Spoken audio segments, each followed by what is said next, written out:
All right, welcome back, everybody. Welcome back to Veterans and Beer. This is episode 19. We're going to do something a little different. We don't have a guest. We actually were supposed to have a guest today, but I don't know. Unforeseen circumstances. Yeah, who knows? Like, what the fuck? But this is episode 19, and we want to discuss a little different topic. We're going to talk about retention. But first, we're going to do our obligation of having a fucking cheers. That's right. Taking a sip. Remember, it's good. Beer makes friends. I don't know if you've ever been to Black Plague Brewery, but it's in California. I believe it's near Oceanside. It's in Oceanside. Definitely go. I'm from Oceanside. You're from Oceanside? No, I have an aunt from Oceanside. Yeah. That shit's fucking good, dude. Like, if you ever go to Black Plague, everything's in death, dude. So it was like perfect. I went during COVID, and it was oh fuck, dude. Everybody's in, like they have like fucking silhouettes of skeletons and fucking death and the bubonic plague and shit. So it's actually pretty fucking cool. But getting back on topic, we're gonna have a little discussion on retention because I think we've seen lately what is going on. Give you a little facts and little highlights. Last year we were 41,000 people down, military wide. That's quite a substantial amount. Yeah, significant. That's a whole command or two, actually. Yeah. And it's a lot of bodies. Not only that, we're also down. And I was just looking at a report from the Pentagon talking about we're down 7 squadrons of fighter jets.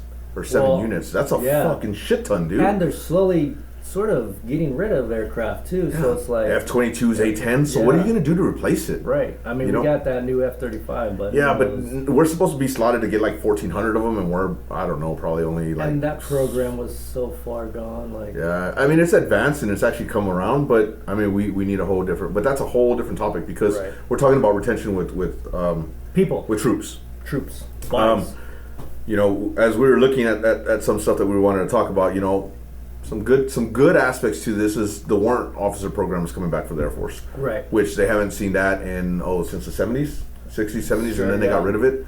Which I still feel like they should have had it the whole time. Every other branch has it. We're the only branch that doesn't. Yeah, and from what I'm reading, it's sort of geared towards certain AFSC, certain jobs are going to be maintenance put into that program. There's going to be some good stuff coming out of it. Yeah, I think like they're trying to do cyber security or IT, some in that realm. So then who knows? What's this fucking other shit? The Space Force is probably going to have warrant officers, Force, and it's going to be fucking shitty because all the Air Force dudes are going to be like, "What the fuck, dude?" Like we would. Yeah, well, I mean, you can't forget them now. It's a fucking true thing. Some other things that are facts is they're wanting to bring back fucking retirees. What kind of fucking stupid ideas? Let's go. No, dude. I'm broken, dude. Dude. I did my 20 years. Yep. I'm not gonna go back for not a single fucking person. Like there's there's no money now. Unless there was an all-out fucking escalation of war, which then at that point, pride of country. Then of course we'd go in, but it'd be more on the mercenary side.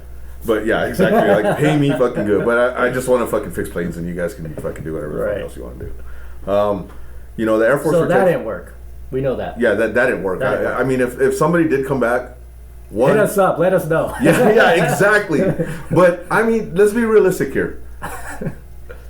All those old heads, and I say old heads, I'm not even fucking that old, but all those old heads are retired. Right. We're broken. We're getting fucking retirement or disability or whatever, right? Like whatever it needs to be. Right. Why the fuck would you want to go back? I mean, what? I don't see any incentive to go back. There's not. I mean, it really isn't. Like I got out and I retired. I got in trouble, lost a stripe, and then I retired. A couple years later, are you gonna retroactive me a new stripe and then? But what is the pay incentive for me? Right. What is the pay incentive? Like, there's absolutely nothing. And then you're gonna make me PT again. Fuck you. And then you're gonna make us shave again. You're gonna make us keep our hairs. That's what I'm saying. Like, there's no incentive. This motherfucker said shave, and he looked right at me. Fuck him. You're not fucking not happening. I mean, unless you're gonna fucking let me come in like this, pay me. on top of what you're getting paid now. Yeah, exactly. On top of my retirement or my disability or whatever, unless you're going to pay me on top of that, right, a decent salary. There's no incentive. You're not going to be able to fucking pay me. There's no purpose for any retiree to want to actually go back in to the military at this point. Yeah, there's no incentive. I mean, unless you're fucking hardcore, but why would you be fucking hardcore? So I've seen. No, can't even say I've seen that. I mean, no. Every retiree is fucking happy. They're like, fuck this. I don't want to do this shit. And you know why they're happy? Because they ain't got to fucking worry about all this douchebag shit. They get to be an individual. They get to love life again. And that's what we've discussed. God. So why the fuck would I want to not love life again? Yeah, exactly. Like, I don't want to go back to working 12, 13, 14 hours and not getting paid for my time. That's the premise. No. That's the premise of a lot of things is, and you heard it from Hector, you've heard it from everybody else, is enjoy life. There's a whole world out there to be seen through your own eyes this time. Yeah, not through somebody else's and fucking dictation. Like I love the military and I loved what I did and I did it because I was excited about it and there was different things that I continually wanted to do. But I don't want that life again. I don't want somebody to tell me that I need to have my bags packed and I'm going to be fucking gone tomorrow. Yeah. Fuck you, dude. I mean, I want to be gone tomorrow on my terms. Like, I want to be on the fucking beach or fucking, in the mountains somewhere or fishing or something, but not because somebody fucking tells me otherwise. Exactly. So I think that program has been an utter failment. I'm pretty sure it crashed and burned. I mean, if you know better, then let us know, but failure. I haven't seen anything successful about it. I mean, even if you get one or two, like, what are you gaining from that? Right. I mean, there's no massive numbers with that. No, and then you're also...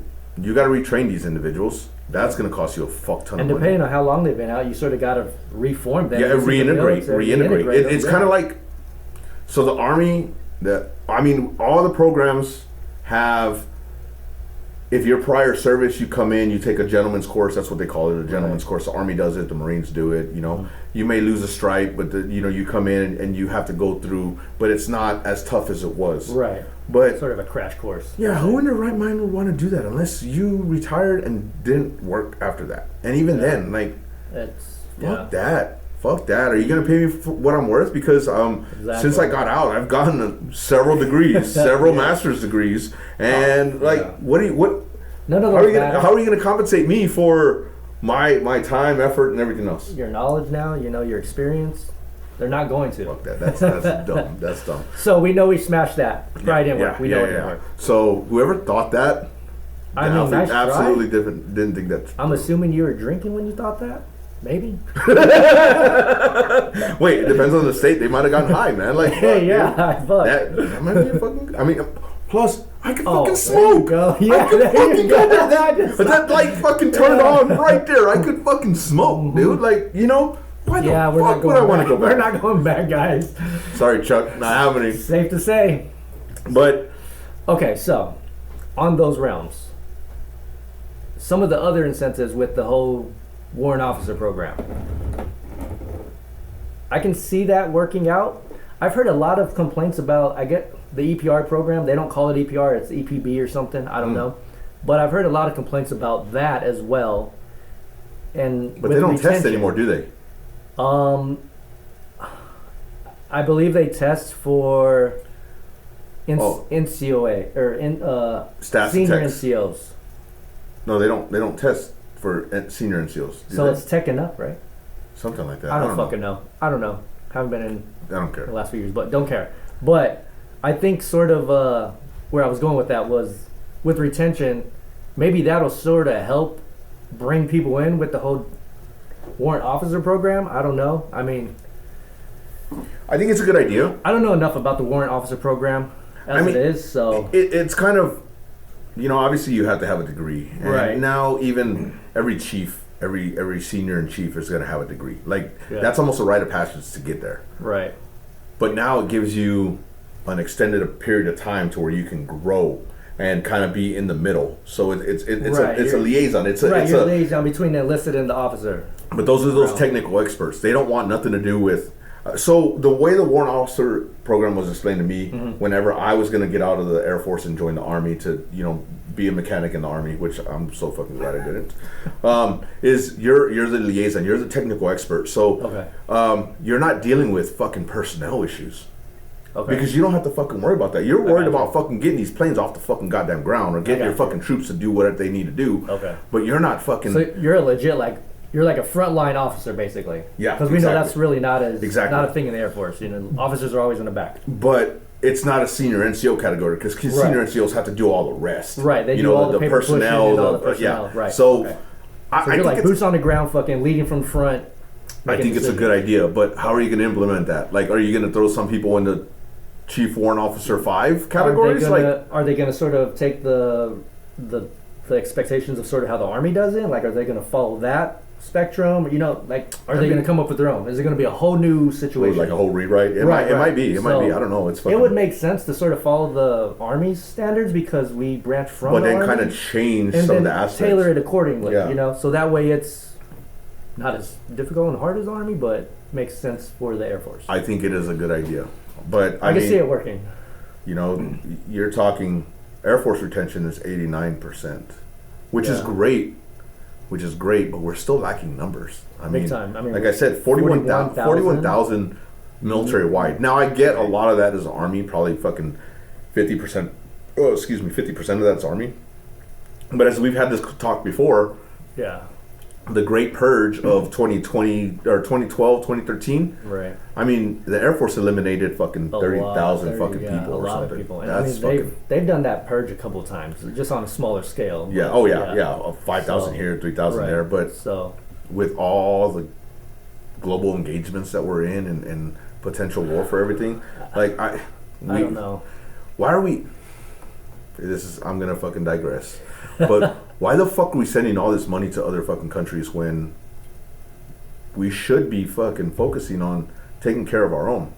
Part of this retention, and I'm going to fucking say this right now, is also what I'm here to talk about. What I always talk about is your why and everything. Yeah. But it's also that fucking suicide aspect. It's also that fucking mental health aspect. Yeah. Like, you're pushing these people, and I'm not saying it's a bad thing. Like, you need to push them, but you also need to fucking take care of them. In order to fucking retain your people, you should give them the opportunities and the fucking tools to get seen, get taken care of, and not backlash against them. And that's, you said something critical. You said tools. And when I was in the Air Force, I always heard this aspect. The tools I have in my toolbox, I can then utilize and be able to pull out, and they're there for me to be able to put into play when needed. And I think the tools that are being put into these young guys and these gals, they're not as astronomical as they used to be, you know? Oh, yeah. I think leadership's sort of fallen by the wayside, as we know. I think a lot has fallen by the wayside as a whole, and it's showing because the numbers are very, very minimal. They're dropping, and they're continuing to stay dropped. So I just had a conversation with a buddy of mine, and I'm going to be getting him on the show. I'm hoping that I can get him on tomorrow, but it might be within the next couple of weeks. Where Army, Air Force, Navy, Marines have a transition program. Army, Air Force, Navy, Marines, and fucking Coast Guard. I don't know what the fuck they do. Who fucking gives no one knows. But there's a transition point where you take a week to 2 week course and they teach you. It's a crash course on, you're getting out and everything. That's not fair. That's not enough. Because you're not giving the exact tools to fucking transition. Well, they do have that new program in the Air Force where you get... Skill Bridge? Skill Bridge.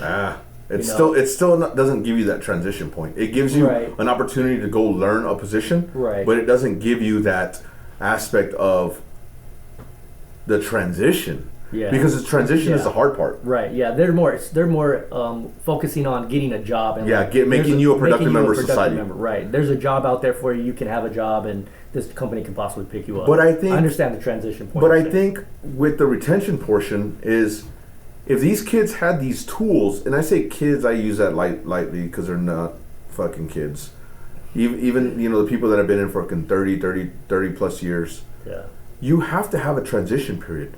So this retention aspect, if you show them that you have these tools, once everything goes on, you're going to be able to help them out. Right. And maybe they will want to stay because they're like, oh, you know what, there's a huge transition, and give them the opportunity to go do this, to go take a look and take a peek. Because when you give them the option to do it, and they take a look, they might be a little nervous. Right. I didn't fucking. Well, you gotta, in order to want to come back and stay though, and be nervous, you gotta want to stay though. You know what I'm saying? And I think that's the problem is people don't want to stay because the leadership's been bad throughout the years. There's no incentive to stay. Yeah. Because as you and me know, 12, 13, 14 hours a day, I'm getting ran to the fucking ground. I'm not getting paid more. Not extra pay. I'm not getting anything beneficial from it. So it's like, why do I want to do this? Yeah. And that's where people got to dig down and say, what is my why? Why did I stay so long? You know, as we've both communicated, well, we stayed because we love this and that, blah, blah. But a lot of kids nowadays don't see it as that. They see it, well, especially with social media in today's society, well, shit, I'll just go be a fucking YouTuber. I'll just go be a social media fanatic, you know? And we wrote some notes down. And the first topic that is going to help retention is better leadership. Because that better leadership, it doesn't mean, and I don't mean this as from the top down, it's from the bottom up. Because those airmen, those staffs, techs, those, let me rephrase it, and I'm saying this generalized into Air Force, those E1s through E6s, who do they look to the most? They don't look to the fucking chiefs and the E9s or the O5s, O6s. No, they look to their fucking immediate supervisors and their peers.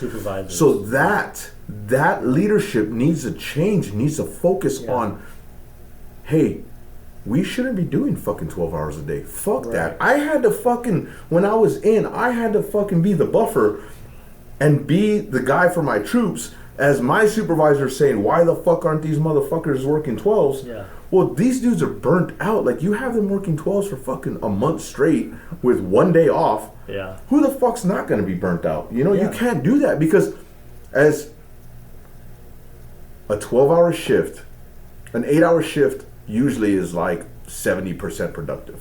Right. Once you get past that 8-hour shift, your production rate per hour drops drastically. Yes, most definitely. Drastically.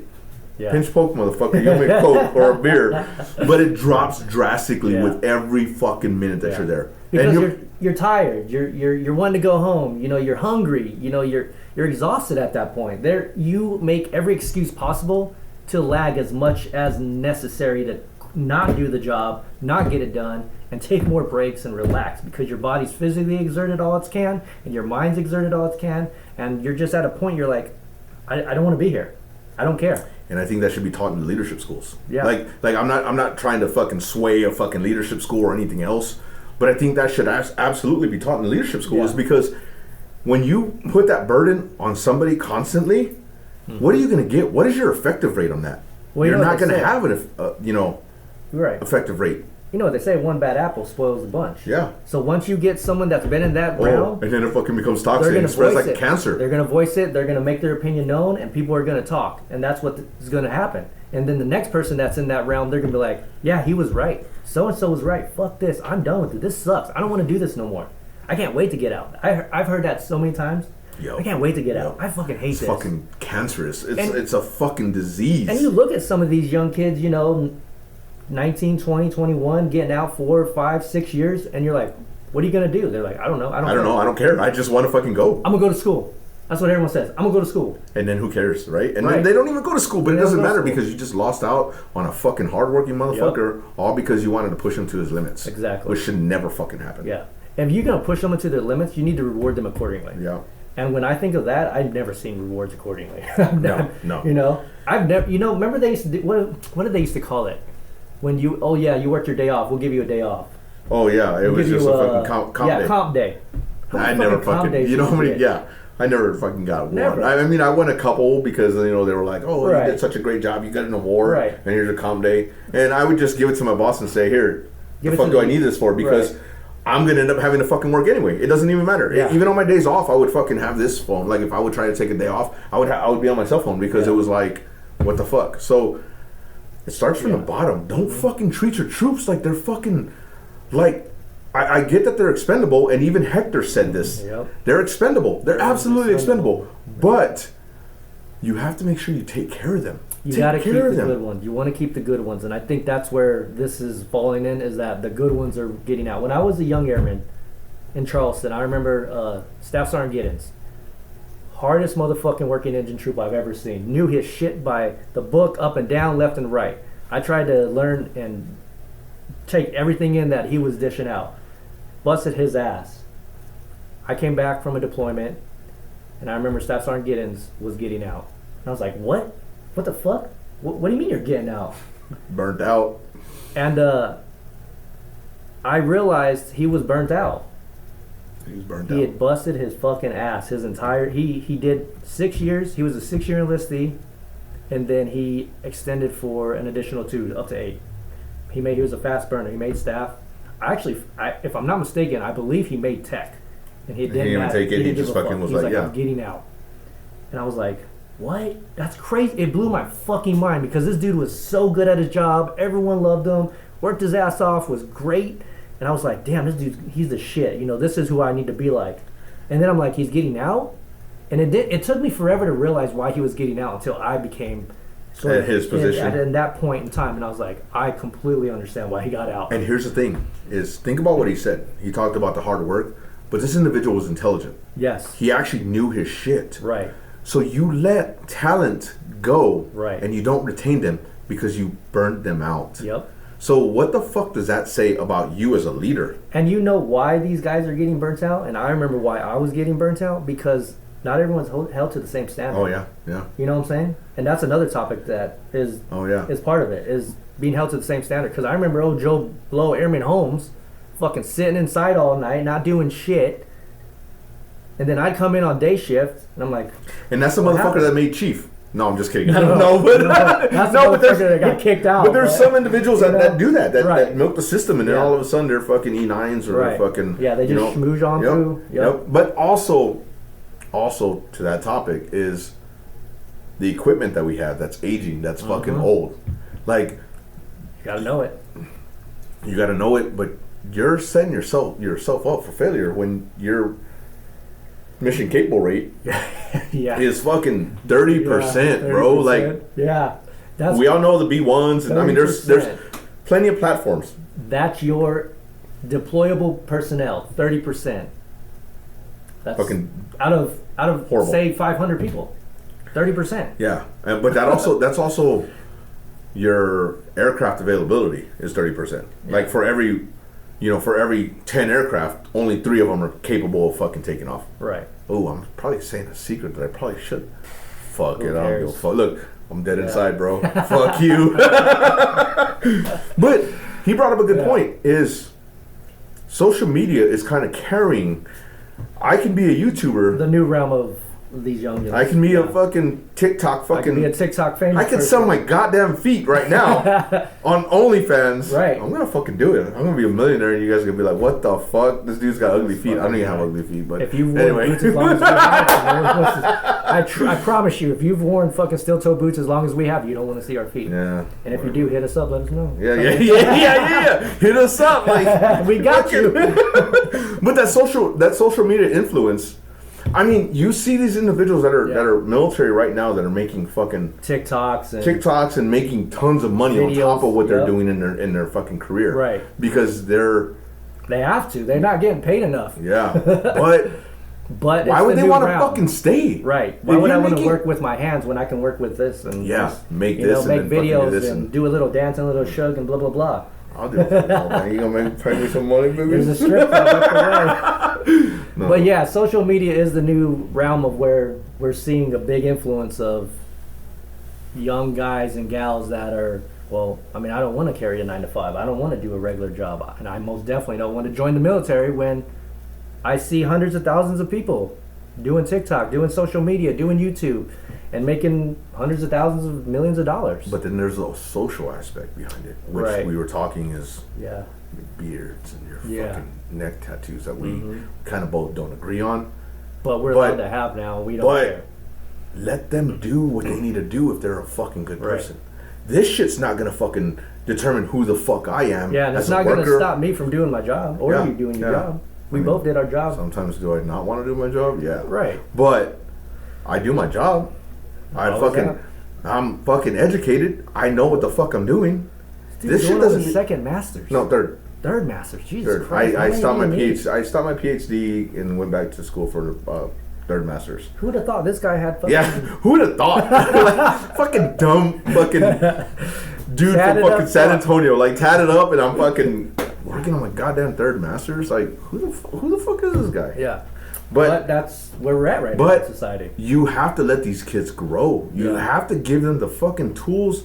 The tools. We're going back to tools. I mean, some kids are tools, but we fucking we don't want them. Yeah, we don't want them. But the military doesn't want them. Don't give the good kids those tools, but give them like fucking tools to fucking thrive, man. Exactly. Because you're not gonna retain these kids, this talent, right?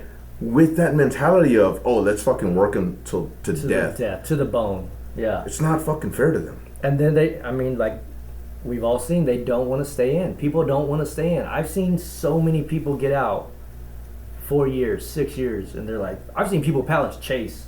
Yeah. Wanting to palace chase. And palace chase means that 1 or 2 years. You're trying to get a sign off from your commander to get out of your enlistment early. To go to the guard, to only work a weekend a month. Right. And 2 weeks a year. Right. And then finish out your requirement. Finish out your requirement and say, fuck you, military. Right. And that happens a lot. A lot. Which isn't fair. I mean, we're 41,000 people down. We should be we should be at fucking 10,000 plus. Right. Where we're like, ooh, what do we do? Like, do we need to cut a couple? Right. But let's keep an overage, because you need that plus or minus for deployments, for fucking last minute shit. This is the thing. We don't, as a nation, you never know. You never know what's going to pop off. I mean, it could happen tomorrow, and next thing we know, we're like, shit. I mean, we don't get political on this, but you know that there's shit out there that's going on right now, and it's going to continue to go on. Things aren't going to stop just because the military isn't up to par. Simple as that. But change has to happen. But now with that retention, let's talk about giving them money and what they're fucking paid, or helping them feel like their worth is being fulfilled by their pay, at least at a minimum. You know what I'm saying? Like, yeah, you get BAH. Yeah, you get they do these reviews of locations and cost of living and all that jazz. But is that really equating to the civilian sector of what they know they can be making? No, because let's say a brand new airman who comes in who wants to serve his country. He comes in with a wife and 2 kids. Yeah. And you're getting paid. I mean, it's way different than when I joined.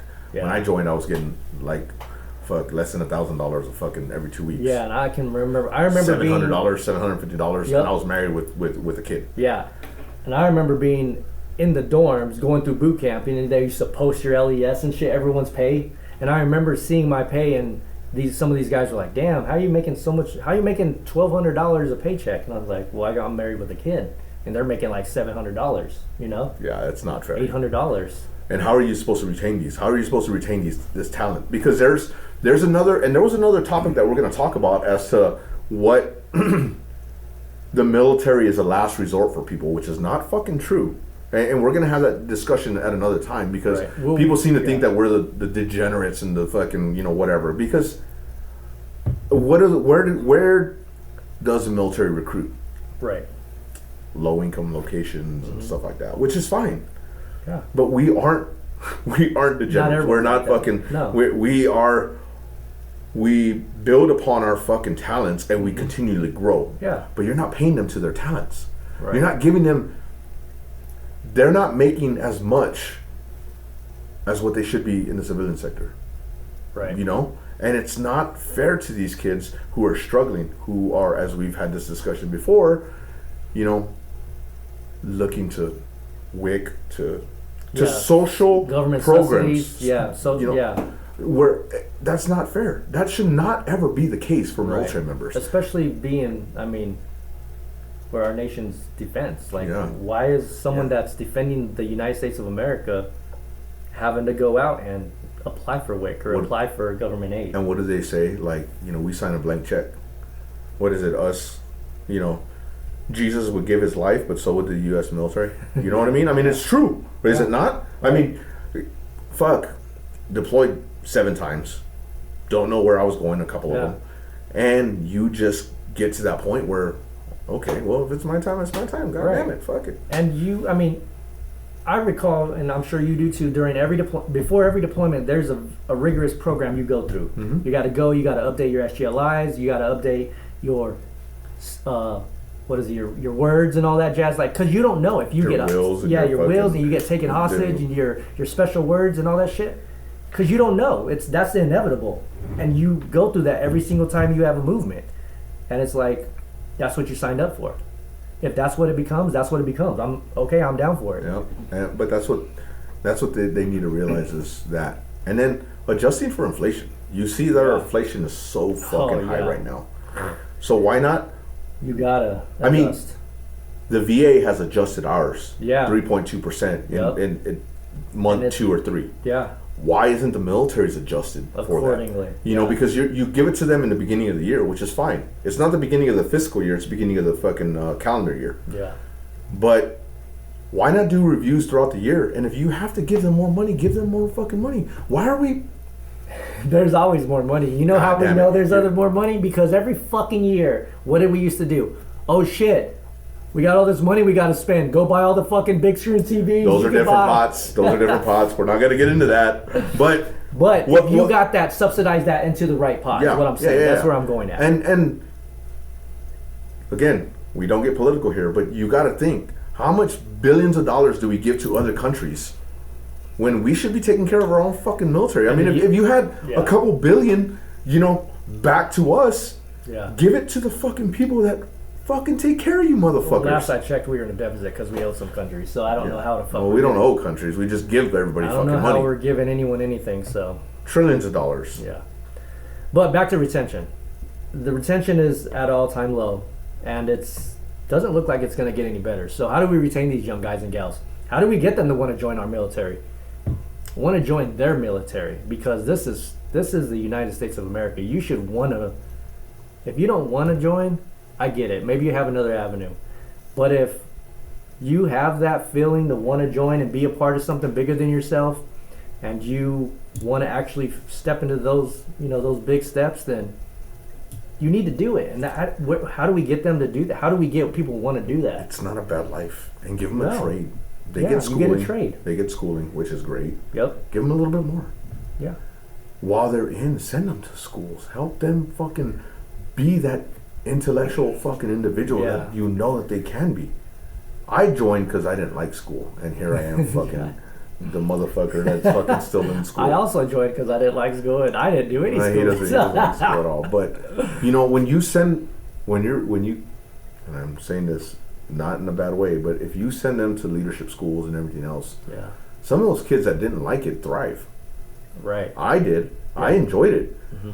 But I didn't like school. You have to have somewhat of a passion for things. Yeah. But you give them those tools, because if you give them the opportunity to fucking grow, they're gonna fucking grow. Right. You just feed them a little bit, you give them a little bit of water, you take care of them the way that you need to take care of them, and these motherfuckers are gonna blossom into something that's fucking great. And take care of them. Take fucking care of them. Yeah, and that's what we need. I mean, we need to bring this generation back around to joining and wanting to be a part of this, and being part of something that's bigger than yourself is what I believe in. That's what this is. The military is always going to be bigger than yourself. Yep. And it's also hard because as a society, we have made it to the point where we coddle our kids. Mm-hmm. And how are they raised? Are they raised, as he brought up a point? There's so many influences. Family isn't a full family anymore. It's, some of these kids at the age of 2, 3, 5, 10, 12, 15 are constantly on TikTok. On social media. So they're not being raised.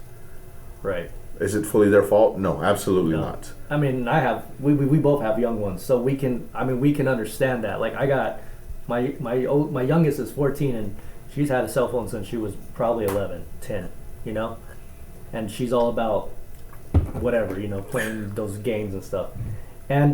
But it's hard to break that, from them, but at the same time we still gotta raise them. But as parents, we also need to, like he said, raise them, but as parents we also need to, if you feel that your kid might not want to go to school, which is not a bad thing, because the trade schools are also great. Yeah. Kind of gear them towards the military. Yeah. It's done great for me. It's done great for everybody. I've never had an individual say they absolutely didn't gain anything out of it. Right. I would love to find that person because I'm going to ask them questions. Why? Why didn't you get anything? Yeah. Not just from your personal self, but who sent you down that road that you didn't get anything from? Right. You know, there's that you get a trade. Well, unless you're a bullet catcher, but that's a different story. You get or a weapons loader because what are they going to load? I think you're not loading weapons on anything civilian. I'm just saying, like, I'm not it's okay. picking on you guys, but they still know how to use tools. It's okay. No, they still know how to use tools. I'm just giving you guys shit. Okay. But you get a trade. You get, and then you get an opportunity for schooling. You get an opportunity to go to leadership schools, and when you come out, right. I was just having this conversation with a buddy of mine who he's going to be on a podcast in a couple of weeks. The civilian sector loves the military guys that come out because if you're going to hire a 23-year-old off the street who's done some work, and then you're going to put him in a managerial position, he's not going to know his fucking asshole from a hole in the wall.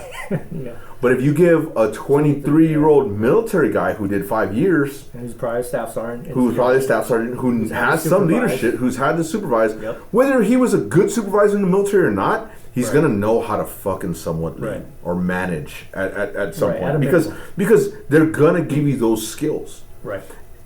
And I mean, is it a glorious job? No, there's some jobs that are going to be out there that, you might not want to take at first. But you're still giving that individual an opportunity to grow. And rise to the occasion. Yeah. So why not? Yeah. And that's the thing. I think you sort of said it like, these guys that have all these opportunities to grow in the military, as long as they take it and they actually utilize it, using the tools, those are going to be your best candidates to continue to flourish in the military. And they're the ones that do make chief. They're the ones that do big things and want to implement changes. Yeah. I was talking to a guy on a forum I'm on, and I didn't know he was still in the military, And he said something about, oh yeah, military, and I was like, oh snap, yeah, cool, man.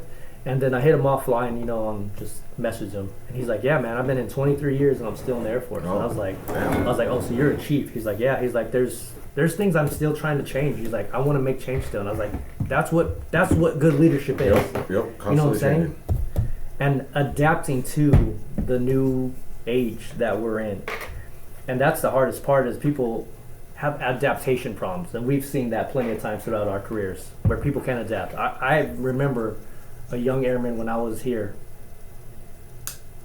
just couldn't adapt to the lifestyle. He was sort of, what do they call it, Asperger's? Very socially awkward. Suck. You got it. Got his ass. But fuck you. It's about, those are the kind you really gotta hone in on and mentor. The kid was almost too smart for his own good, but he was smart enough to get the job done. He made NCO, and that's where you really gotta hone in on these young guys to really mold them and make them into good leaders so they want to stay in. Because what's he going to do on the outside? He's probably not going to do nothing. He's probably going to just hang around, sit around, and play video games all day because that's what the new generation is used to doing.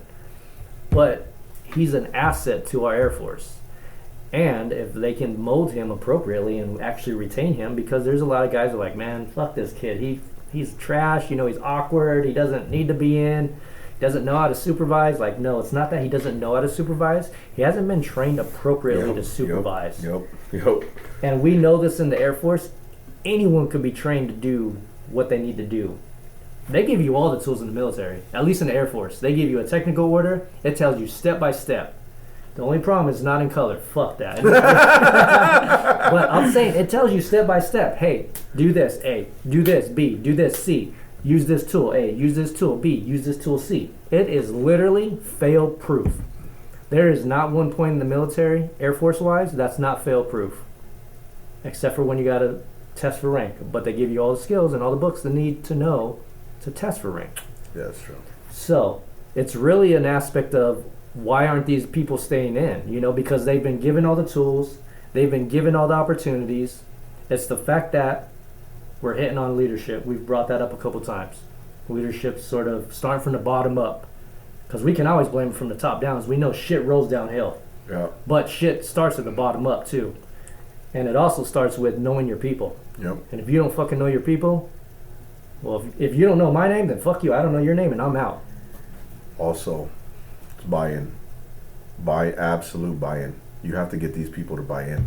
You can't just implement a change and then expect for others to just fucking conform right away. Oh, yeah. You have to get their buy-in. The leaders have to actually say, hey, look, this is going to be fucking something that's legit. Like, we can make actual change with this. So that buy-in is key. But yeah, the retention is a big topic. I mean, we could go on about this all day and night because there's all different avenues of retention. There's all different aspects of the retention factors, whether it's financially, whether it's, schooling, whether it's leadership. I mean, it's a variety of things. So the point is, how do we get these guys and gals to start wanting to come in our military? China, they do like mandatory. They have to fulfill 4 years, I think. Yeah, I don't think we should ever have an obligatory service. Really? I think we should. No. I think it should be absolutely. I don't, because you are going to get some people that you don't want in. You're going to get tons of them. And they're going to create. I mean, I get some of these. Headache than not? Yes, absolutely, I would. And then how much money are we going to pump into these guys? Because we got to give these guys equal pay to what. Yeah, now that you mention it, I don't know what China's VA looks like. Like, are they actually paying them extra? Because a lot of people play that game too. Yeah. They come in and do a whole 2 years and I got fucking broke leg and this and that. I know I've seen that before. And then they're getting 100% disability. Yeah. You're like, what the fuck? You did 2 years. Yeah. See, and I don't fucking agree with the obligatory fucking service, because I understand that. You got a good point with that one. You're gonna have people that shouldn't be in. Yeah. We're not a small country. We're a big country, and we have enough volunteers. Well, apparently not, because we're missing fucking 41 goddamn thousand people in the fucking military. And here we are discussing it. Yep. So, but I want to say thank you for watching, for listening. We talk constantly. My stuff is trending. We have some good stuff coming up. Jay, and thank you for that, guys. We appreciate it. Jay, we're gonna have you on the show. Jay is part of that. My Deuce Deuce, which is ma22.org, and it's to combat suicide within the military veterans, right? And that's important. That's why I'm doing it. That's absolutely why I'm doing this, because I want to know people's why, and have these stories and these topics, because these are important, because people need this. People see us joking, laughing. Well, people want to talk about this stuff. You know what I'm saying? Like we were discussing earlier, once you get out of the military, you lose that camaraderie. Those guys that you're around and gals that you're around 24/7 almost, and you bullshit and you talk shit and you got all these stories you tell. There's a couple of us at work that that are starting to kind of form a little, and I don't want to say clique, because it's not it, but we get each other because we were in the military. Exactly. One of the guys is a retired Marine. E9 in the Marine, Sergeant Major. And he sits with us, and he says some pretty hurtful shit. He's not fucking hurtful. Fuck you, dude. You're a fucking ground pounder. Nah, he's a good dude, fucking crayon eater, but it's a fucking good thing, and that's but the enjoyment we get out of it. It's. And you lose that when you come out into the civilian sector sometimes. That's why I'm doing this platform, is because I want people to know that their why and their story fucking makes a difference. Right, exactly. People fucking comment on, or hit me up, and they get a better sense of the military. And don't forget, the email's live now. The email's live, yes. Yes, sir. It's vetsandbeer@gmail.com. Yes. Send me emails. Yep. I will have merchandise soon. I will start off with t-shirts, and then we're gonna go from there. Yeah. And 15% of this is actually going to that My Deuce Deuce, which is gonna be we're gonna have a good collaboration, and I'm gonna continue to build these programs to where we can collaborate more and have more of a wide range of people. Right. And if you need resources, let me know. Yeah, let us know. My Deuce Deuce is out of New Jersey, because one of my buddies saw this and he's a board member on it. And Jay, we really appreciate you. We're definitely gonna get you on the show, and we're gonna have this topic or this conversation, because this is very important to us. It's why I started this, and we're just going to continually move forward with it. I want to create some events. I want to have some vets and have this type of dialogue when we sit up there and we talk and we say, hey, what the fuck is your story? So Everyone's got a story. Everyone's got a story, and you don't know why until you actually peel that onion back. Yep. And you will see some pretty good interviews in the future. Sure. And we're just going to continue to grow this thing. Yeah, and this is, like I've always said, this is Vets for Vets. You know, we are here for you, and we want to hear your story because it matters to us, and we want to get it out there, you know? Yes. And like we were saying, you know, once you leave that branch and you leave that camaraderie, everyone sort of gets lost in the civilian sector and the civilian life, and it's not as much spoken about then, but it still matters, you know? And whether you saw... I joke, if you only saw 2 years, probably fuck you. But no, but you served 2 years. Like, I get it. You know, I get it. You went through the process, you know, and so everyone's story, whether it's small or big, you know, it deserves to be told, and we want to hear it, and you know, we want to talk about it. Sometimes people get hurt through the rigors, and we get that. We're not denying that. We're not saying right, and that's a part of it. But we want to make sure that your story's out there, not just for me, not just for him. For the world to see. Yeah, and for you. For your kids, for yourself, for your family to see that you made an impact. Yeah. And your family will never, unless you were constantly out there talking. A lot of us veterans don't really sit there and we don't discuss it as much, you know? We talk amongst ourselves. Right. But does my family know what, you know, like all the fucking heartache and everything else that I went through? Right. Yeah. They don't need to, but now there's a platform for me to, hey, because I don't, it's kind of difficult sometimes to sit there and just have that conversation with them. Yeah. But if I'm sitting here with another vet and they see this, it makes a difference. And now they know. And that's why that suicide awareness is important, because this platform right here, the laughs, the drinking, the fucking doing this type of stuff, maybe makes one person smile and maybe makes that person fucking realize, like, what is my why? Yeah. I got a message the other day from my buddy Tim. He sent me a message and he was like, dude, I love your show. I want to, he's going to be on. He's going to be another guest. Nice. But that motherfucker has remember your why on his fucking mirror, and he sees every day. Because we do forget what the fuck is our why. Yeah. We do forget where we are going with our why. And this is what this platform is. And your why doesn't just mean military shit. Your why is daily. Like we've said, your why changes every fucking day. Whether you're in the military, whether you've gotten out, and whether you're still serving, your why is continuous, and it always will be. And your why matters to us. If you have a goal board, yes, set yourself some goals. Yeah. But put on there, what is my why? So every morning that you fucking get up, you see why that is your why. Yep. And you have a purpose for that day at least. Yep. So. And that's what it boils down to, is one day at a time. One purpose at a time, one why at a time. And I'm not trying to get deep, and I'm not trying to fucking make you feel a certain way. I just want you to know that I actually fucking care. And in previous videos, I fucking tell you guys, I fucking love you guys. You know, see you around. Because it means something to me. Like this platform, what I'm doing means something to me. Exactly. For both of us, and we enjoy this. And this is our why. You know, we get to do this. We enjoy doing this. And it gives us purpose, you know? I'm not getting paid for this shit. No. I'm not getting paid for that. And then I gotta hang out with this fucker? Like, I'm not getting paid for that shit either. Drinking shitty beer. Whoa, with shitty beer, this motherfucker. He's buying beer next round. Any beer's good beer, just kidding. But, all right. So, with that being said. Yes. If you need help, reach out. We're here. We'll always listen. And give us a hit. Emails live. veteransandbeer at gmail.com. Comments, Facebook page will be up probably within the next couple of weeks. Yep. And then I want to create a website so we can start getting feedback. So comments as always, likes, we appreciate you. Shares. And subscribe, shares. And subscribe. See you next time. Hey, cheers. And beers. And beers.